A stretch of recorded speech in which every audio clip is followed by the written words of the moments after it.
Hello guys, మనం ఈ వీడియోలో సెట్స్ గురించి క్లియర్గా అర్థం చేసుకుందాం. సెట్స్ అనేవి ఎందుకు యూజ్ అవుతాయి అంటే డిఫరెంట్ డేటా టైప్ వాల్యూస్ని స్టోర్ చేయడానికి యూజ్ అవుతాయి. మనం సెట్స్ని కర్లీ బ్రేసెస్తో డిఫైన్ చేస్తాం. సెట్స్ లోపల ఉన్న ఎలిమెంట్స్ అనేవి యూనిక్.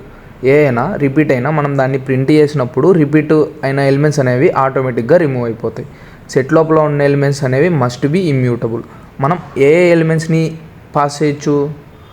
నెంబర్స్, స్ట్రింగ్స్, టపుల్స్ని పాస్ చేయొచ్చు. ఎందుకంటే ఇవి ఇమ్యూటబుల్ కాబట్టి. మనం ఏ సెట్ లోపల పాస్ చేయకూడదు? లిస్ట్, డిక్షనరీ, సెట్స్ ఇవి పాస్ చేయకూడదు. ఎందుకంటే ఇవి మ్యూటబుల్ కాబట్టి పాస్ చేయకూడదు.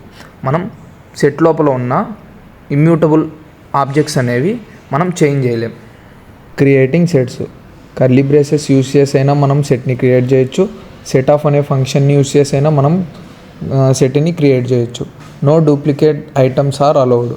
ఒక సెట్ లోపల ఏమైనా డూప్లికేట్స్ ఐటమ్స్ ఉంటే దాన్ని ప్రింట్ చేసినప్పుడు అవి ఆటోమేటిక్గా రిమూవ్ అయిపోతాయి.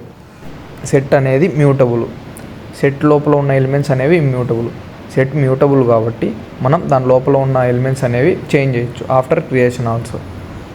మనం యాడ్ యూజ్ చేసి ఒక ఎలిమెంట్ని ఆ సెట్కి అనేది యాడ్ చేయొచ్చు. Next adding multiple elements. మనం అప్డేట్ యూజ్ చేసి ఆ సెట్కి మల్టిపుల్ ఎలిమెంట్స్ని యాడ్ చేయొచ్చు. Next removing elements.